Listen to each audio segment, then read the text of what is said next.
조코비치가 세계 1위 기록을 400주까지 갈 수 있다 없다. 난 갈 수 있다의 한 표.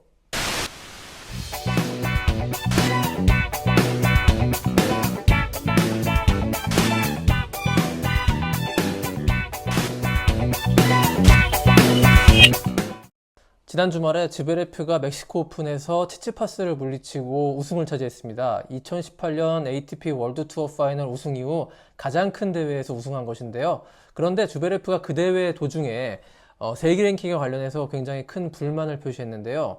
페더러한테 굉장히 불만을 표시했습니다. 내가 왜 페더러보다 랭킹이 밑이어야 되느냐, 이것은 말이 안 된다, 이렇게 굉장히 강한 불만을 표시했는데요. 왜 이런 말을 했을까요? 이유는 원래 복잡다단하기 그지없었던 ATP 투어 랭킹이 코로나 팬데믹 상황과 맞물려서 훨씬 더 복잡해졌기 때문입니다. 그래서 오늘은 ATP 랭킹 시스템이 무엇인가에 대해서 한번 알아보는 유익한 시간 가져보도록 하겠습니다. 자, ATP 랭킹 시스템은요, 1년에 총 18번의 투어 대회 랭킹 포인트를 합산한 점수가 그 선수의 랭킹 포인트가 됩니다. 그 점수의 유효기간이 52주, 1년이에요. 그러니까 1년 뒤에 그 점수는 소멸되는 것이죠. 그래서 작년에 땄던 점수가 올해 똑같은 대회에 출전하는 동시에 그 점수는 지워지고 올해 땄던 점수로 대체가 되는 것인데요. 올해 성적이 더 좋으면 그만큼 더 포인트가 올라가는 거고, 올해 성적이 작년보다 나빴으면 그만큼 포인트가 빠져나가기 때문에 랭킹 포인트가 하락하는 것입니다. 이런 방식인데, 그러니까 작년에 땄던 점수를 누가 얼마나 잘 방어하느냐, 이런 것들이 아마 세계 랭킹 1위로 가는 가장 중요한 잣대가 되고 있는 것이죠. 자, 한마디로 12개월 기반의 랭킹 시스템이다, 이렇게 볼 수 있는데요. 하지만 코로나로 인해서 이게 12개월이 아니라 24개월 기반의 랭킹 시스템으로 뒤바뀌게 됩니다. 작년부터요. 그래서 24개월, 그러니까 2년 동안 2번 같은 대회에 참가할 수 있잖아요. 그 중에서 더 좋은 성적을 거둔 대회의 점수를 유지할 수 있게 그렇게 만든 제도가 바로 코로나 팬데믹 테니스 세계 랭킹 시스템입니다. 자, 이유가 뭐냐면요. 사실 이유는 있습니다. 코로나로 인해서 투어 출전에 많은 선수들이 제약이 생기면서 부득이하게 불참자들이 생길 수밖에 없는데요. 이런 것들에 대한 불이익을 최소화하기 위해서 이를 배려한 랭킹 시스템으로 도입했습니다. 그런데 여기서 문제가 생기는데, 대표적인 경우가 바로 즈베레프가 비판했던 로저 페더러입니다. 페더러는 다들 아시다시피 부상으로 인해서 지난 1년 동안 한 번도 실전 경기에 출전한 적이 없습니다. 그런데 세계 랭킹 5위, 6위를 거의 1년 동안 유지하고 있었어요. 더 내려가지 않고. 그 이유가 그 2년 전 24개월 기반 랭킹으로 하기 때문에 2년 전인 2019년 페더러가 땄던 랭킹을 포인트를 그대로 유지할 수 있었기 때문이었죠. 자, 예를 들어 볼까요? 페더러가 작년 1월 호주 오픈, 2020년 1월 팬데믹 오기 직전에 호주 오픈에서 4강까지 갔습니다.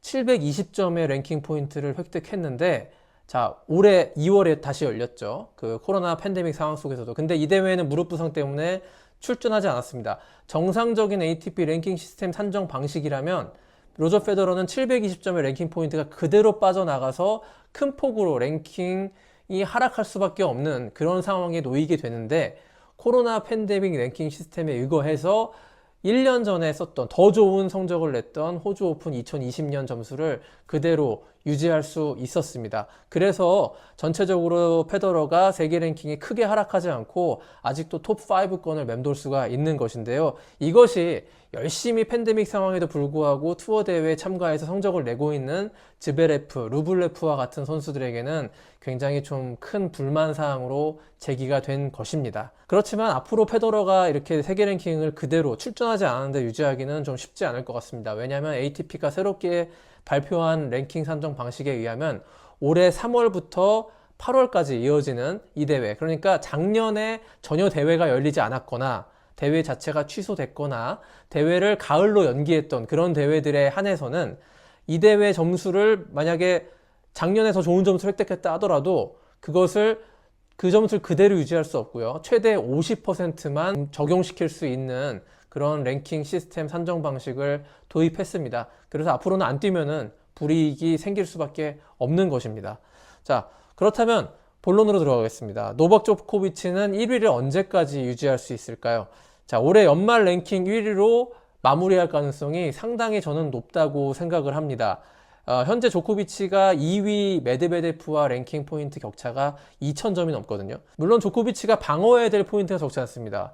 작년 가을에 열렸던 프랑스 오픈 준우승 점수가 있고요. 그리고 재작년에 열렸던 윈블던의 우승 점수 2000점을 그대로 갖고 있거든요. 이것이 이제 올해 윈블던이 열릴 때쯤이면 빠져나가고 새롭게 윈블던에서 점수 포인트를 획득을 해야 되는데요.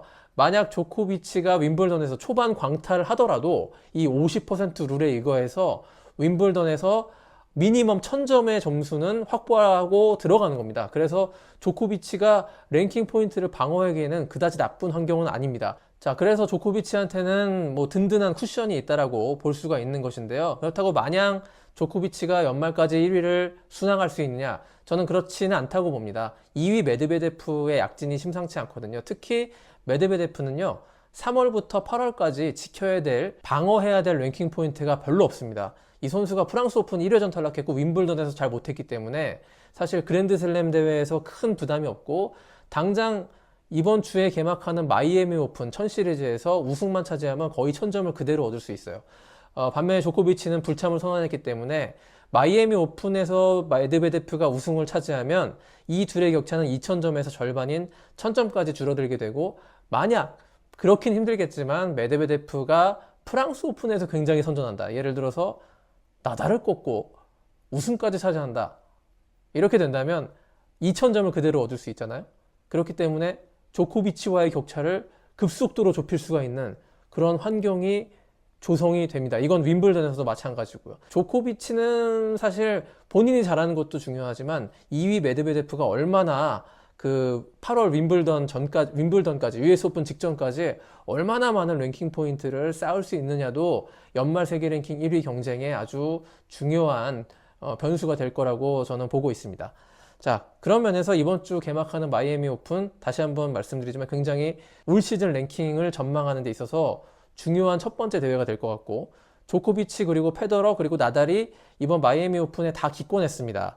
자, 그렇기 때문에 메드베데프가 여기서부터 랭킹 포인트를 얼마나 착실하게 쌓아갈 수 있느냐, 이것이 바로 올 시즌 세계 1위 쟁탈전의 첫 관전 포인트가 될 것 같습니다.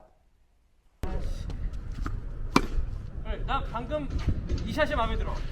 뿌리는 거 앞으로.